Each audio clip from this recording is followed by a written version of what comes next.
Nipe muda nirudi kule alikokuwa Martin Munene atufahamishe kinachoendelea. Wafanyibiashara wamejitokeza kwa wingi hapo awali. Ametufahamisha kuna wengine wamesafiri kutoka sehemu za Murang'a huko kufika katika maeneo ya Nyeri wakiwa na imani kwamba hichi kikao ndio mwanzo mpya mwaka 2020. Kwako Martin Munene. Na asante sana, na kama nilivyosema hapo awali ni kwamba wanabiashara tayari wameweza kufika kutoka kaunti mbalimbali, na pia upande mwingine serikali imeweza kufika. Manake katibu mkuu katika wizara ya viwanda tayari yuko hapa, na nataka aweze kutueleza masuala ambayo wanabiashara wanaibua labda yatakuwa yakitatuliwa vipi. Daktari Francis Owino yuko nasi hii leo, na pia namuona naibu gavana wa kaunti ya Nyeri yuko hapa, na nataka aweze kuyajibu maswali ambayo baadhi ya wanabiashara wanasema kwamba kuna changamoto mbalimbali haswa katika biashara hii yao, na nataka wao waweze kusema haswa kwa nchi nzima yote, basi masuala haya wataitatua vipi. Kuna jamaa hapa, nataka uniambie unaitwa nani? Kuja hapa tu tafadhali, na kwamba uniambie unaitwa nani, umetoka wapi na unafanya kazi gani, na labda kwa biashara ambayo unafanya changamoto zenu ni zipi? Mimi naitwa Gilbert Kamau, nimetoka Murang'a County pale Maragwa. Nafanya kazi ya fabrication. Niko na workshop. Zile challenges tuko nazo ni competition ya zile products tunatengeneza from outside China. So hapo tungetaka serikali iangalie vile hata kama ni kutax za China ndio zetu zikuwe competitive huko. Kwa sababu sasa unapata ile mali materials tunatumia, product ya Kenya ikiisha vizuri na ya China hazitaweza kucompete. Kitu kingine ni stima. Unajua sasa hizi bado ni wakulima wadogo. Waangalie vile yetu itakuwa subsidized ndio tuweze kucompete. Naam, asante. Usiende mbali, labda katibu atakuwa na swali, na kuomba tu tafadhali katibu mkuu uweze kukaribia hapa.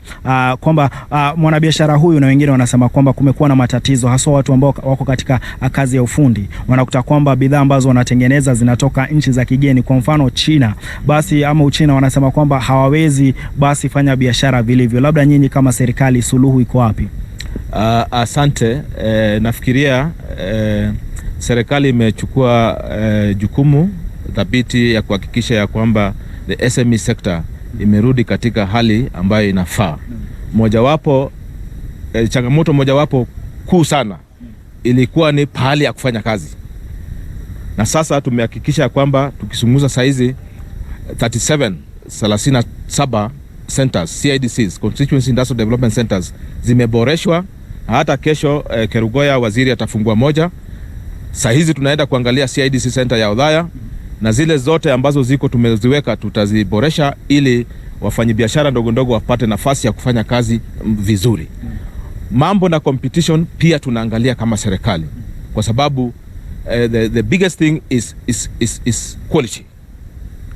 Na tumeweka sera thabiti ya kuhakikisha kwamba mambo na kupeleka wafanyibiashara ndogo ndogo kule nje kuangalia kucompete na wale wengine. Juzi tumekuwa kule Rwanda kwa jua kali nguvu kazi to expose the products za jua kali na SME sector across the region. So hiyo ni jambo ambalo tumelisikia, na tunapokaa hapa kutengeneza hii sera, the policy ya SME sector, those are one of the issues that we are going to address in this policy. Asante. Na labda kabla ni kuachilia, najua umeweza kuzungumza na wanabiashara wengi hapa, labda changamoto ambazo kando na hizo umetaja ni nini haswa inawasumbua sana wanabiashara hawa wadogo? Jambo ambalo linawakera sana wanabiashara ndogo ni ukosefu wa fedha ya kuanzisha biashara. Na hivi sasa tunapozungumza tuko katika mazungumzo between the National Treasury na Ministry of Trade na Industry kuanzisha the SME fund. Tunatengeneza zile regulations ambazo zitatuwezesha kuanzisha hiyo fund ili iwe ni a dedicated fund specific to the SME sector.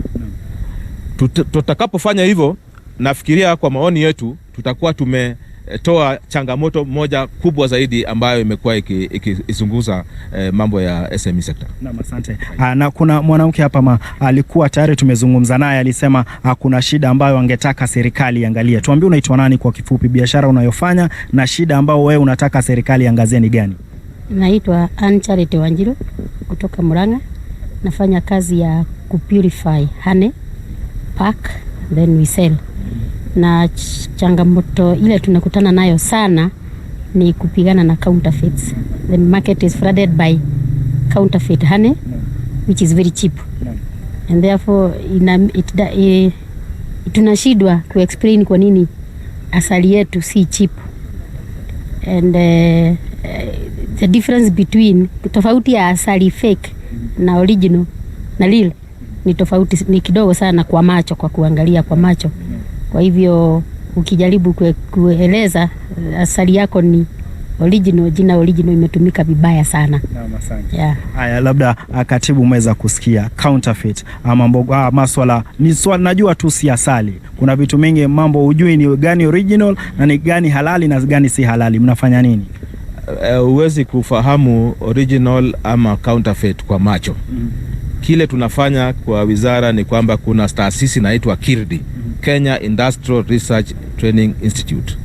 Ndio taasisi ambayo tumepatia hiyo jawabu, na wako na department ambayo inashughulika hasa na mambo ya asali. Na ni vizuri kwa sababu nilikuwepo pale jana KIRDI, na niliona asali ambayo inatoka Tanzania na ile asali ya kutoka Kenya.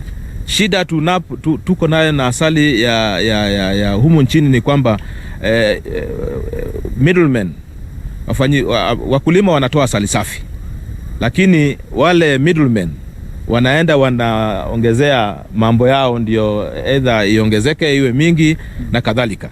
So tumeongea na KIRDI jana, tumekubaliana ya kwamba tuangalie jawabu ya kuhakikisha ya kwamba asali yetu inapotoka kwa mkulima inafika kwa shelves ikiwa safi. So that is a responsibility that government is undertaking. Asante. Tukimalizia, namuona naibu gavana hapa, manake biashara tunajua sio tu katika serikali kuu, kuna kaunti, na najua pia naibu gavana aliweza kuwakilisha nchi ya Kenya pale Rwanda. Nataka utueleze wewe haswa mashida ambayo unakumbana nao ama inawakumba haswa kina mama katika biashara wanazozifanya, na pia labda vile ulienda Rwanda uliona takriban ama ukiangalia ukilinganisha idadi ya vitu ambavyo vinatengenezwa na Wakenya na zile pale wenzetu kutoka Rwanda, labda unaona tuko wapi? Thank you very much, Martin. Like the PS has said, there is a lot of challenges with the SME sector, and that is the reason why we are here today, to just start to sort of unpack that discussion. Problems of scaling and access to capital, problems of counterfeits, problems of very fragmented sector. And as the county government, one of the things that we are trying to do is organize the communities, especially those around the CIDCs, so that the CIDCs can be owned by the community and not by individuals. It's one conversation that we're having in here, saying that the CIDCs are actually government projects and they should be owned by the community. But how can the community own them? We are organizing them into cooperatives, so then they can be able, the national government can be able to hand over these projects to them. So in my view, cooperatives is a big way to be able to even organize the traders and everybody to have a conversation of scaling, or even drawing more benefits with national government. There are those, especially like the artisans, who would like the national government to help with equipment. I have in mind, for instance, my quarry workers back in Kiganjo, who say they have organized themselves into a cooperative, and one of the conversations that we're having with national government is how we can be enabled with value addition equipment, and I think it's a conversation that we are already having. So there are many ways that we can partner, but in terms, when I look at the region, and recently when I was in Kigali, I did tour all the countries, the country stations, and Kenya is at an advanced stage in terms of even what we are exhibiting. A lot of other countries you see are still in the beadwork, exhibiting necklaces and things like that. But in Kenya, you would see, I saw technology. I saw chaff cutters that are actually made, for instance, like in Laikipia County, some that are made in Nyeri County.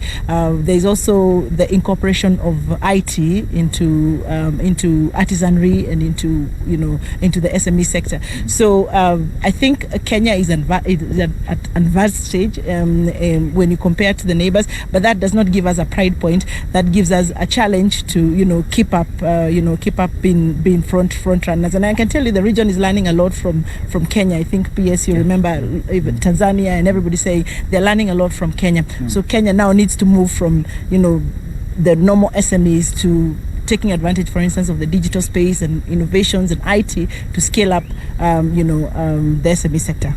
Yes.